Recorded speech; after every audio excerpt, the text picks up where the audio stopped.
Amint a felkelő napsugarai eloszlatják a tájat rejtő kötpaplant, egy történelmi vidék tárol fel előttünk. Miután a honfoglaló magyarok birtokba vették a mai Nyugat-Magyarországot, Árpád-házi királyaink őrállókat telepítettek a vidékre. Itt húzódott a gyepű.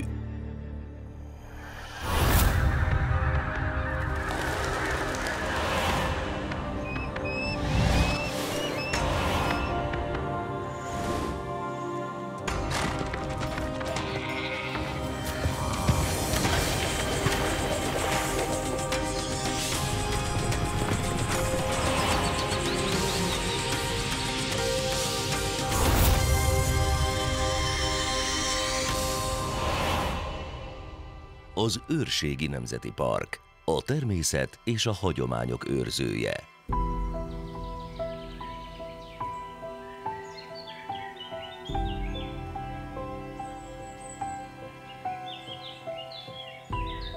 Az őrség hazánk különleges, folyók és patakok által formált erdős dombvidéke, ahol a vizenyős, nehezen járható völgytalpakat dimbes dombos kavicshátak vonulata övezi. Az őrség néprajzilag önálló, sajátos kultúrát megőrző vidék. Az egyetlen olyan tájegység hazánkban, melynek lakói a honfoglalás óta folyamatosan itt élnek. Errefelé nem volt jellemző a kővárak építése, szerepüket az erődszerű templomok vették át.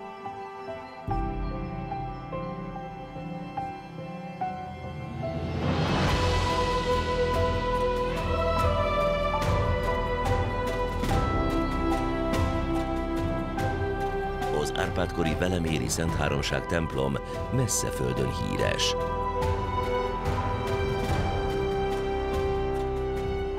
Napfénytemplomnak is nevezik.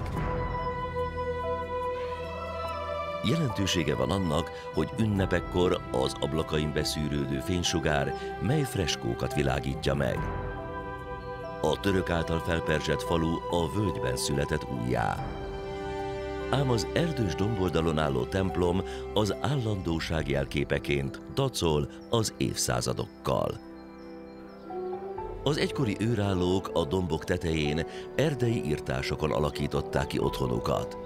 Ezek a néhány házból, valamint a hozzátartozó gazdasági épületekből álló, nem körülkerített településrészek, a szerek.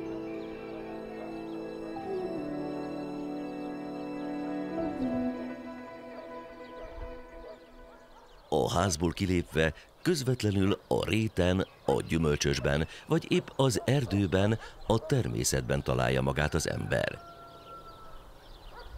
Együtt községeket alkotnak, melyek nagy része 2-4, a nagyobbak 7-8 szerből álltak. A 7 szerből álló szalafő kis kanzenének különlegességét az adja, hogy más kanzenekkel ellentétben pityerszeren az épületek máig az eredeti helyükön állnak.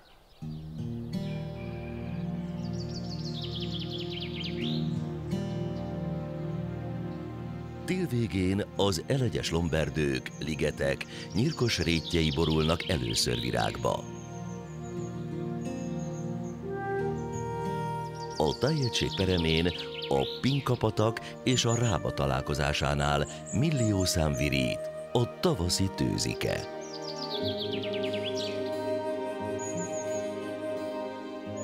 A dombok közötti völgytalpakat átszelő, hidegvízi patakok mentén dúsfüvű, nedves láprétek alakultak ki.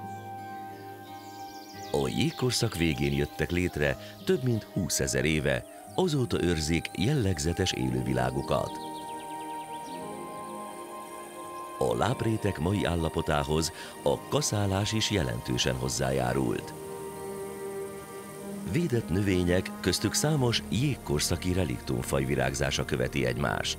Áprilisban a kockás lilium bólogat, májusban a zergeboglár tojássárga virágai virítanak, vagy a kecses szibériai nőszirom alkot lila tengert.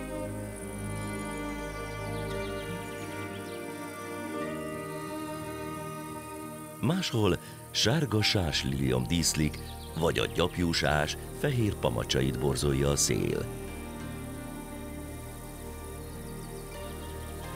A lápok jellemzője, hogy a szerves anyag a víz alatt nem tud lebomlani, ezért felhalmozódik. A tőzegréteg vastagsága néhol a 2 métert is elérheti. A tőzegmohák előfordulása meghatározó. A hazai 20 fajból itt 16 megtalálható. A ritkaságok egyike rendhagyó módon alkalmazkodott a tőzegmohalápok savanyú, nitrogénben szegény talajához. A kereklevelű harmadfű rovarfogyasztásra szakosodott. A levelein a ragadós, vörös színű mirigyszőrök nektár termelnek, amellyel csillogva csalogatja az áldozatot. A nektárcsepre tévedő ízeltlábúakat a levelek megfogják, a növény pedig megemészti őket.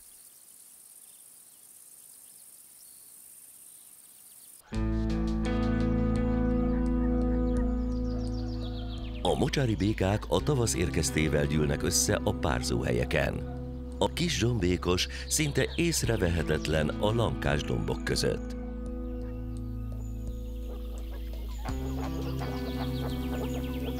A hímek néhány napon át színpompás, kék nászruhában díszelegnek.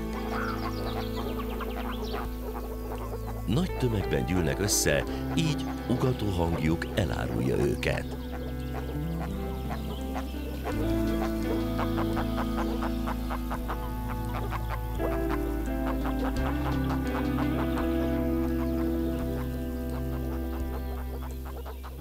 Az őrség mesterséges tókáiban, vagy épp a Szalapatak kanyarulataiban a gőtefajok a békáknál jóval csendesebben gyülekeznek.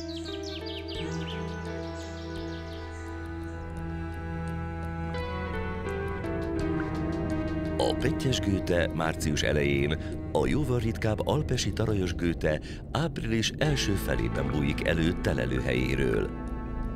A párzás után petéit vízi növényekre és kövekre ragasztja. A lárvák nyár végén alakulnak át, majd elhagyják a vizet. Megesik, hogy lárva állapotban vészelik át a telet, és csak tavasszal történik meg az átalakulás.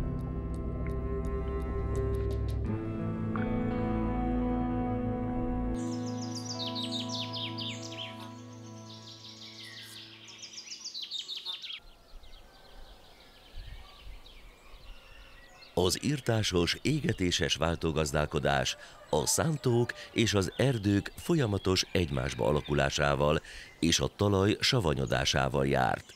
Szép nyomai az erdőkben ma is megtalálható, egykori bakhátak, mohák kirajzolta nyomai.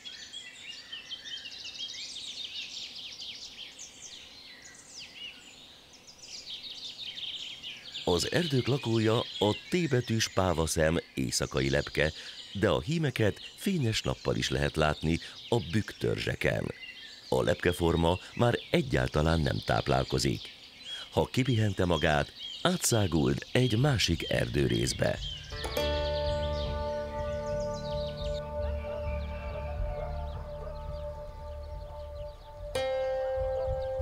Az őrség számos őshonos gyümölcsfajta otthona. Csak almából több tucat fajtát termesztenek ezen a vidéken.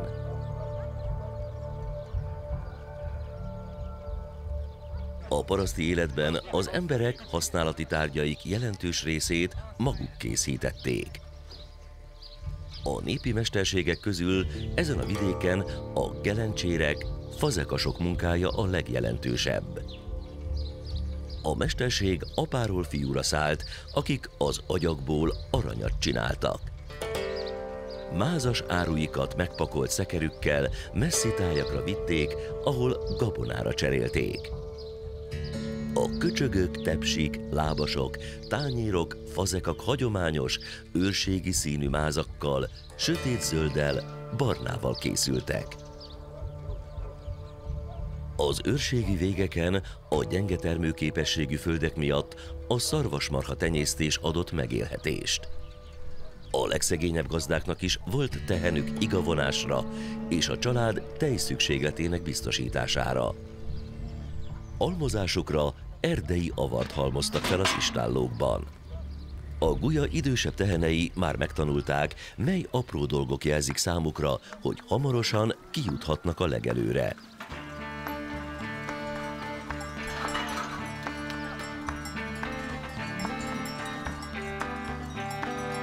Nagy a tülekedés, nem könnyű velük lépést tartani.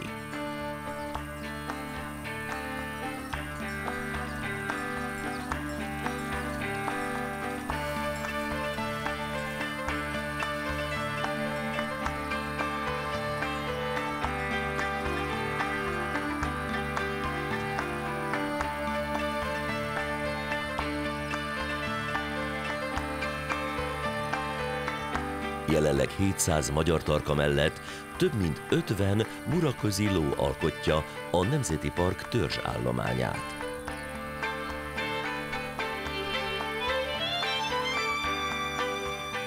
E hidegvérű lófajta tartásának is jelentős hagyományai voltak.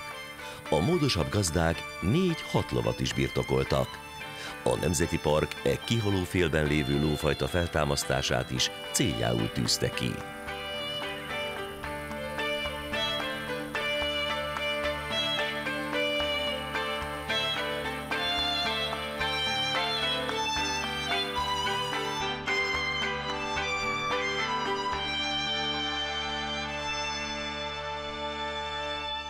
A dúsfüvű őrségi legelők nem csak táplálékot, hanem rejteghelyet is nyújtanak az itt élőknek. Ez az őssuta éppen az imént adott életet gidájának. A völgytalpakon az összegyűlő vizek hatására kaszálórétek alakultak ki, ezeket évente 2-szer kaszálták, a tavasz végén és szeptember elején. Az itt élő, globálisan veszélyeztetett fészkelő, a haris hímjei tavasszal és koranyáron hallatják reszelő hangjukat. A területféltő madár kaszáláskor nem repül fel addig, amíg a legkisebb fűfoltban elrejtőzhet. E tulajdonságát örökítette meg a régi mondás, mely a mezei munka végeztét jelezte, s így hangzott: szorul a haris.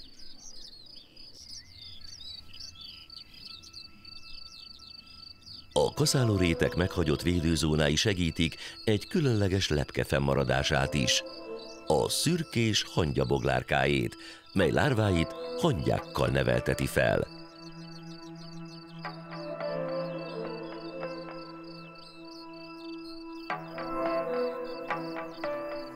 A vendvidék száraz kaszálórétjeinek értékes faja a látványos, ragadozó keleti rablópille, mellyel főként júniusban találkozhatunk. Élénk citromsárga színével hívja fel magára a figyelmet.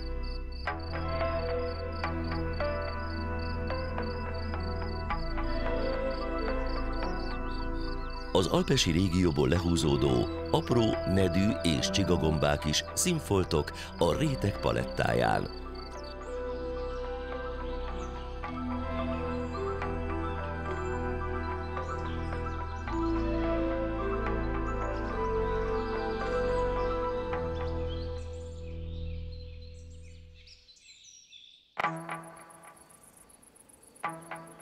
A Nemzeti Park Kondorfa határában egy 70 hektáros, elektromos kerítéssel védett területet hozott létre. 2019 nyarától itt lehet otthonra egy a kihalás széléről megmentett faj, az európai bölény. A csorda többek között a fásszárú növényekkel táplálkozik, kiritkítja a zárt erdőket, tisztásokat hoz létre, ezzel az élőhelyet átalakítja. A fák kidöntögetésével és taposásával a talajfelszínt felszabdalttá teszi. Az élőhely fokozatosan újra vadonná válik.